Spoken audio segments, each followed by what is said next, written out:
Aqui a gente tem um quarto caso clínico em que houve uma destruição coronária muito grande dos incisivos centrais e dos incisivos laterais. Então, foram cimentados os pinos de fibra de vidro para reter a restauração.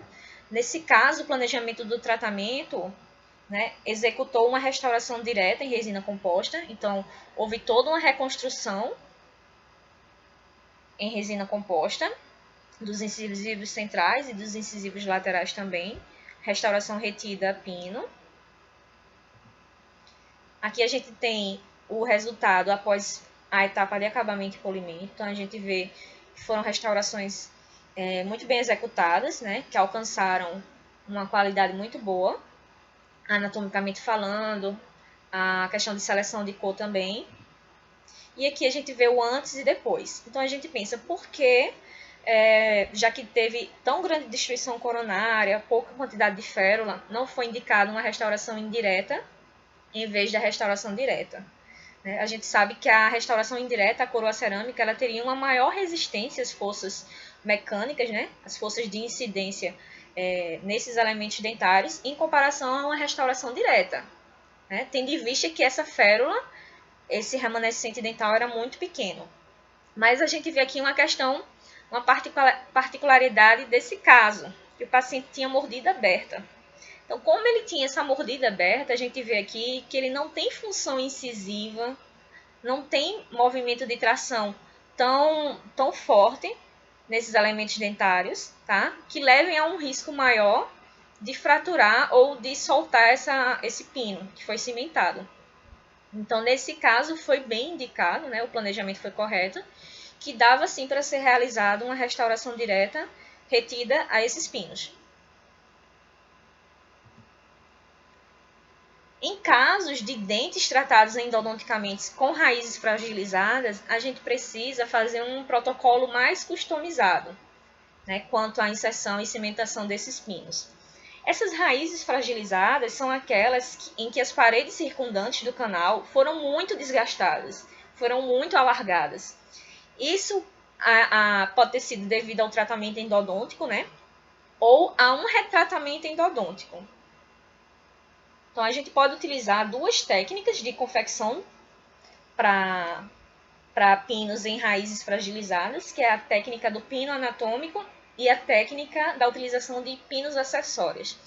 Iniciando pela técnica do pino anatômico, ela vai ser indicada, né, nesses casos de canais amplos, raízes fragilizadas, em que as paredes circundantes do canal foram bastante desgastadas.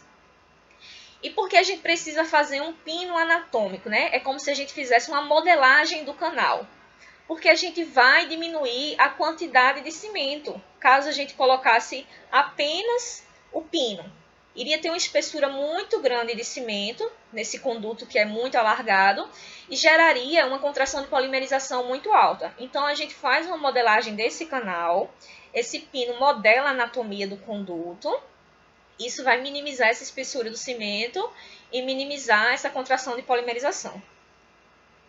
Então, o protocolo clínico da utilização do pino anatômico, a gente vai ver nesse quinto caso clínico, em que tem um elemento dentário que tem um canal bastante amplo, e mesmo você escolhendo o pino de maior diâmetro, ele ainda ia ficar sobrando um pouco, e a espessura de cimento ia ser bastante grande.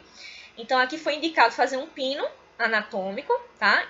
Então, para começar, a gente faz o isolamento absoluto, usa vaselina no interior desse conduto, inicialmente. Faz a escolha do pino de fibra de vidro, insere um pouco de resina composta, que pode ser uma resina mais fluida, no interior do conduto e sobre esse pino, e vai fazendo uma modelagem desse conduto. Então, vai se transformando num pino anatômico. Bem parecida com aquela premissa do padrão de resina acrílica, do núcleo metálico fundido.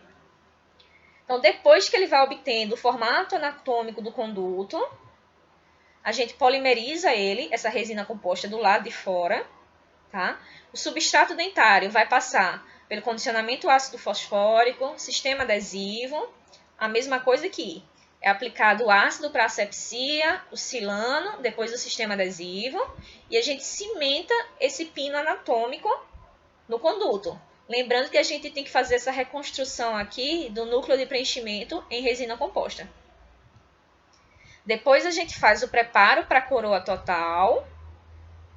Então aqui a gente vê a férula e aqui a gente vê o núcleo de preenchimento em resina composta.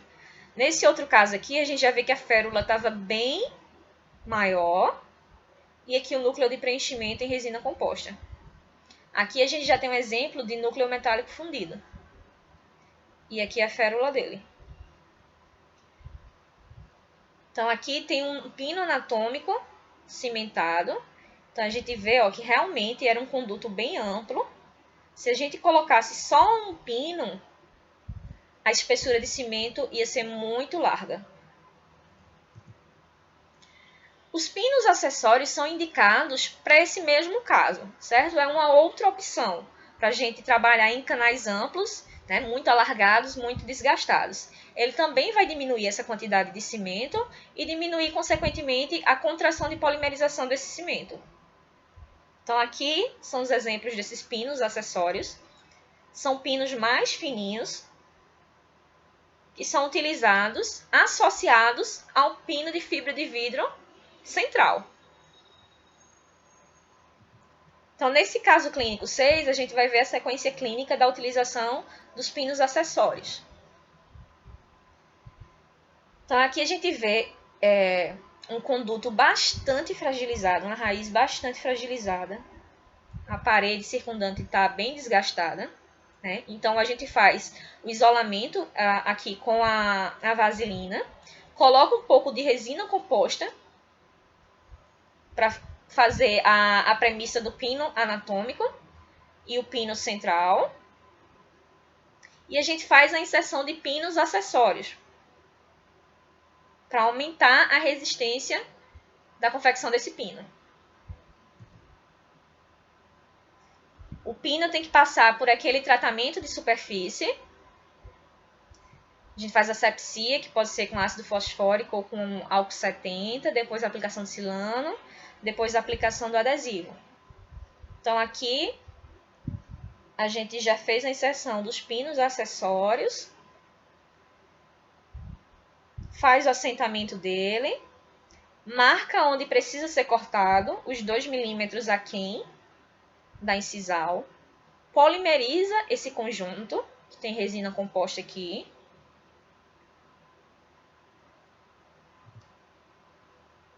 Então, a gente precisa fazer também o tratamento da superfície desse novo conjunto de pino. Então, aqui vai passar pela aplicação do ácido, aplicação do silano, aplicação do adesivo. Da mesma forma, a gente faz o tratamento da superfície do dente. Ácido, adesivo, polimeriza, faz a aplicação do cimento resinoso para fazer a cimentação do pino, sobe o núcleo de preenchimento em resina composta e aqui faz a etapa de preparo para receber uma coroa total. As considerações finais relacionadas a esse assunto é que entre os retentores intrarradiculares, que a gente estudou, né, que são os que estão disponíveis no mercado, os pinos de fibra de vidro são os que têm apresentado um comportamento clínico mais confiável, mais favorável, têm obtido maior sucesso clínico, conforme é demonstrado também na literatura científica.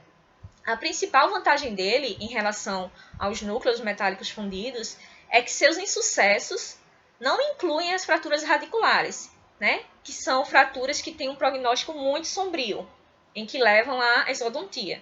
As falhas que os pinos de fibra de vidro podem ter são falhas mais simples, né? Que são mais frequentemente associadas à cimentação do pino, que é quando esse pino se solta. Então, é mais fácil realizar uma nova cimentação, né? Contanto que essa raiz esteja íntegra, já que não passou por nenhuma fratura.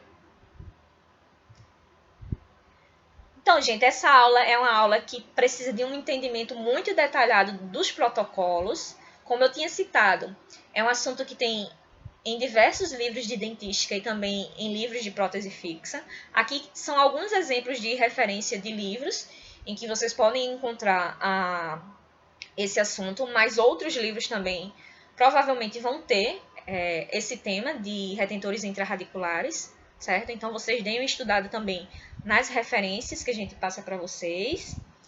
E até uma próxima aula.